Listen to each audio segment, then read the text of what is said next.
Copy an Outlook folder. In the Outlook navigation pane, select the folder you want to copy to iManage Work. On the EM toolbar, click the Actions drop-down. Select Copy Folder. In the Add to Folders dialog box, locate and select the appropriate matter in Document folder. Click Select. Click OK.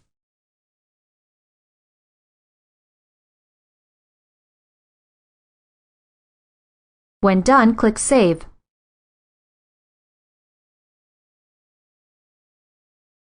This is a process to copy an Outlook folder.